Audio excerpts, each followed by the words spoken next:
बहुत ही बेहतरीन है। मुझे लग रहा है दीपक पुनिया अगर शुरुआती दौर से ही यानी लगातार चलते रहेंगे, देख लिए बहुत बेहतरीन प्रदर्शन करने वाले हैं दीपक पुनिया।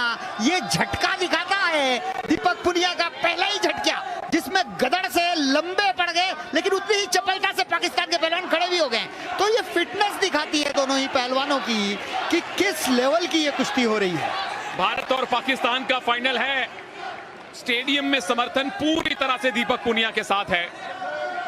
मोहम्मद इनाम एक बेहतरीन पहलवान जरूर हैं, अनुभवी हैं, और सही मायने में ये अनुभव और क्योंकि ये जो मुकाबला है बहुत ही अहम है दीपक पुनिया के लिए।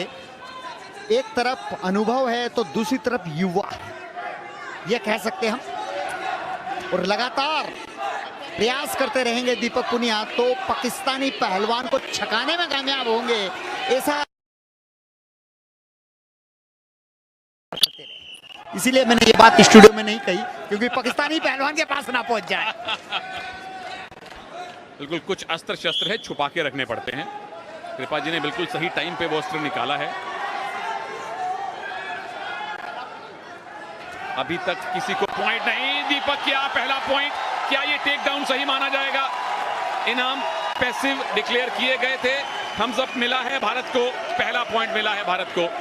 और अगर 20 सेकंड और हो जाएंगे तो एक अंक और मिलेगा, क्योंकि पाकिस्तान के पहलवान को 30 सेकंड एक्टिवेट टाइम में डाला गया। डिफेंसिव खेल रहे हैं, एक अंक मिला है, एक अंक और मिल जाएगा 12 सेकंड के बाद। बिल्कुल इन 8 सेकंड में अगर इनाम ने पॉइंट नहीं लिया तो वो पैसिविटी का पॉइंट भी भारत को मिलेगा। बस 3-2-1 3-2-1 2-0 से फिलहाल दीपक पुनिया आगे हो जाएंगे। और मैं समझता हूं ये 2 अंकों की बढ़त पर्याप्त नहीं है। दीपक पुनिया को और प्रहार करने चाहिए।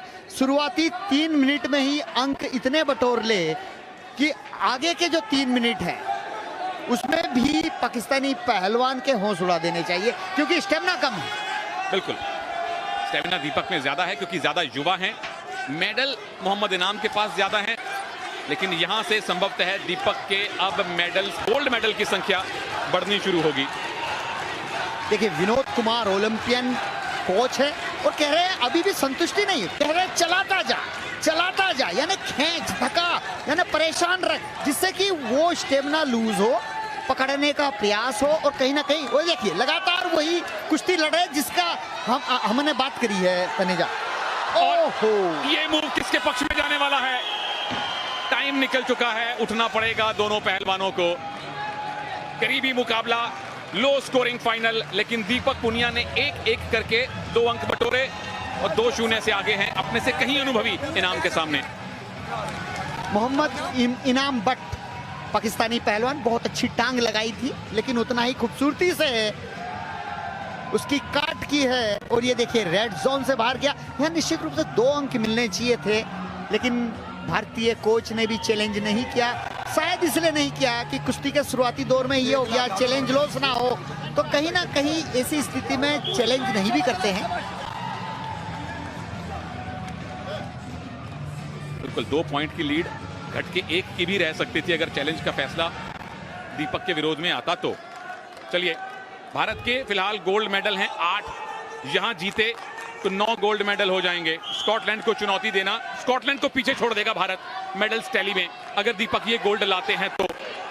मोहम्मद इनाम बट के पास 2 गोल्ड मेडल हैं कॉमनवेल्थ गेम्स में, पर स्टेमिना दीपक के पास है और इनाम के चेहरे पे थकान दिखने लगी है। दीपक के पास पूरे स्टेडियम का समर्थन है। ओ, टंगड़ी अड़ाने की कोशिश, बच गए इनाम, अनुभव है उनके पास। ये बहुत अच्छी बात है, हाथ और पैर दोनों ही चला रहे हैं, लगातार खींचने का प्रयास और भाग रहे हैं पाकिस्तान के पहलवान, ग्रिप से भाग रहे हैं। निश्चित रूप से रेफरी द्वारा हिदायत दी गई है, ब्लू टैग द्वारा उन्हें वार्न किया गया है। रेड और ब्लू 2 टैग रेफरी के हाथ में होता है और उसी हाथ को आगे करके बताया जाता है, क्योंकि इतनी आवाज में सुनाई तो देता नहीं है, लेकिन हाथ रेंज किया उससे पता चल जाता है कि आप भागिए मत। और फिर से ग्रिप बनाने की कोशिश, डिफेंस ही कर रहे हैं मोहम्मद इनाम अब तक तो। दीपक अगर बाहर ले गए तो 1 पॉइंट मिलेगा, क्या बाहर गए? जी नहीं, और काउंटर अटैक। वापस आइए, 1 पॉइंट और मिला है दीपक को, क्योंकि रेफरी के अनुसार मोहम्मद इनाम बट स्टैंडिंग पोजीशन से ऑरेंज पट्टी से बाहर निकल गए थे। पर यहाँ पे इनाम भट्ट नाखुश नजर आ रहे हैं कि ये पॉइंट गलत दे दिया गया। हालांकि स्टैंडिंग पोजीशन से आप जोन से बाहर जा रहे हैं, तो ये कई बार टैक्टिस होती है, थोड़ी सी बहस कर लें और आप ऑक्सीजन कैरी कर लें। बिल्कुल, एक ब्रीदर मिल जाता है। दोनों रेसलर थके हुए हैं क्योंकि 6 मिनट गुत्थम गुत्थी होना बहुत कठिन काम है। नवा गोल्ड मेडल क्या भारत को दीपक पुनिया दिलवाने वाले हैं? एक अगर अच्छी ग्रिप मिल गई, एक बड़ा मूव लगा दिया तो पॉइंट्स की लीड अच्छी खासी कंसोलिडेट कर सकते हैं। इनाम ने तो अब तक कोई मूव लगाया भी नहीं है, सिर्फ बचे हैं, ग्रिप से भागे हैं। जैसे हम गांव की भाषा में बोलते हैं, देसी भाषा में, कि उसे सुस्ताने नहीं देना है। तो यहाँ दीपक पुनिया को इस बात का ध्यान रखना चाहिए। एक मिनट 20 सेकंड बहुत होते हैं, पाकिस्तानी पहलवान को सुस्ताने नहीं देना चाहिए। बिल्कुल, कोई ब्रीदर ना दें, ऑक्सीजन इकट्ठी ना करने दें, कंसंट्रेशन वापस हासिल ना करने दें, ये दीपक की कोशिश है। लेकिन अभी भी 1 मिनट है, क्या इनाम वापसी कर सकते हैं या नवा गोल्ड मेडल दीपक लाने वाले हैं? कृपा जी ने कहा है बिल्कुल आएगा गोल्ड मेडल, पूरा भारत कह रहा है कि गोल्ड मेडल आएगा।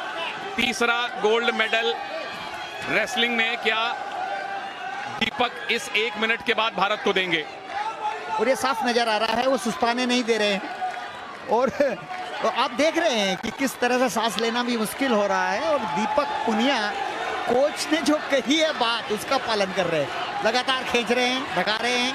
वो देखिए हाथ अड़ाकर टाइम पास करना चाहते हैं। हारता हुआ पहलवान कभी इस तरह टाइम पास नहीं करता है, लेकिन ऑक्सीजन की कमी हो जाती है तो ये स्थिति भी निर्मित हो जाती है। बहुत बढ़िया एक्सप्लेन किया आपने और बहुत बढ़िया हमें एंगल मिला वो देखने के लिए, कैसे हाथ अड़ाया पेट पे दीपक पुनिया के इनाम ने। और इस बार दीपक बचे हैं, बस 20 सेकंड और बाकी हैं। इनाम अब डेस्परेट हो रहे हैं कि एक मूव लगाएं, पर दीपक मूव नहीं लगाने दे रहे। दीपक के पास कंट्रोल है, दीपक पुनिया के पास भारत का समर्थन है और अब दीपक पुनिया के पास कॉमनवेल्थ गेम्स का गोल्ड मेडल भी है। 3-0 से दीपक पुनिया ने भारत को रेसलिंग का तीसरा गोल्ड मेडल दिलवाया है।